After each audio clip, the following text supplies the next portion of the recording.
Okay. Shit. Fuck. Whoops.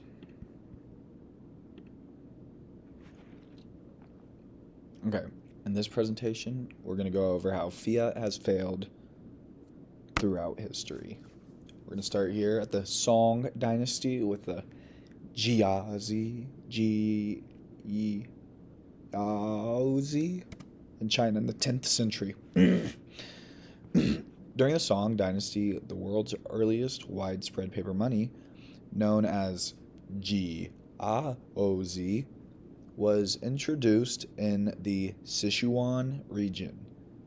It was initially backed by reserves like iron coins, but evolved into a fiat-like system where conversion into metals was not always allowed. The primary goal was to solve practical economic issues. Heavy iron coins were cumbersome for trade, and there were shortages of copper and other metals needed for coinage. It served as a medium of exchange with a 3-year validity period and a 3% renewal fee. Effects on economy and population. Over-issuance led to inflation, as old notes weren't always retired. The government tried to stabilize it by requiring partial tax payment in this currency and enforcing its use through law. Despite challenges, it boosted trade and a growing economy without direct tie to warfare. And we've got the Yuan dynasty, the Jia Ochoa in the 13th century. Building on Song's innovations, Kublai Khan's Yuan dynasty made Jia Ocho the dominant currency across the empire, described by Marco Polo as widely accepted. It was issued with official authority and not fully convertible into gold or silver. The introduction was driven by the need for a lightweight, efficient medium to support vast trade networks and administrative control in a peacetime empire focused on economic expansion. It facilitated seamless transactions empire-wide, equivalent in practice to precious metals, and promoted economic integration. However, like earlier systems, overprinting eventually caused depreciation, though it sustained prosperity during periods of stability. Now we go to the Knights Templar in Europe around 1150. The Knights Templar, a medieval Christian military order, issued early paper notes to pilgrims traveling to the Holy Land during relative peacetime intervals outside major crusades. Pilgrims deposited valuables at a Templar site and received a document redeemable for equivalent value at another location. This was essentially a fiat precursor for safe portable value transfer, reducing robbery risk without needing to carry gold or silver. It enabled secure long-distance trade and travel, acting as an early banking system. This innovation supported economic activity in early Europe and the Middle East, though it was limited in scale and eventually ended with the order's dissolution in 1312.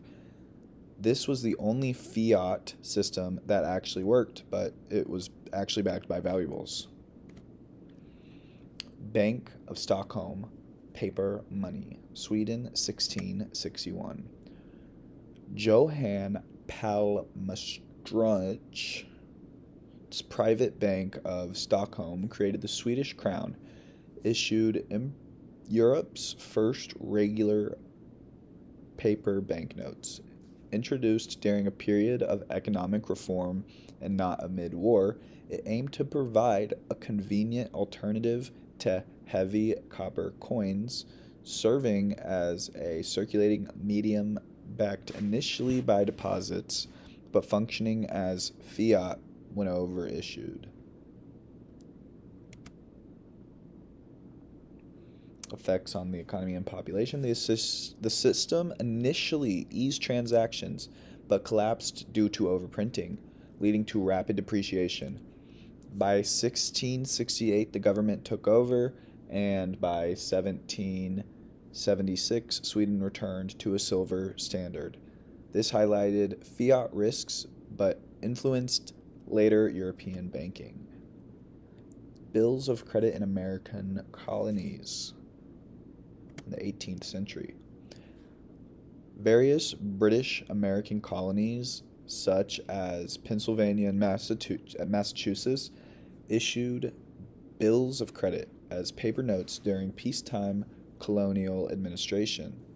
These were fiat currencies accepted for tax payments and designed to circulate for everyday transactions. They addressed chronic shortages of British coins and funded public works and stimulated local economies without relying on imported spice, which is a gold and silver. Effects on economy and population. In middle colonies like Pennsylvania, they maintained stable value with low inflation supporting growth. However, in New England and Carolinas, overissuance caused sharp depreciation, eroding purchasing power and sparking debates on monetary policy. This experience influenced post-independence U.S. systems. Conclusion. Every fiat system in history has eventually failed for the same reason, besides the Knights of the Templar and the disbandment of them, but they were also backed by something real. The centralized authority got greedy and overprinted the money supply and destroyed people's purchasing power every single time. This disproportionately affects the middle and low class population significantly because they all save in fiat and not assets or hard money, like the elite always could. This is why the rich get richer and the poor get poorer. Okay, bing, and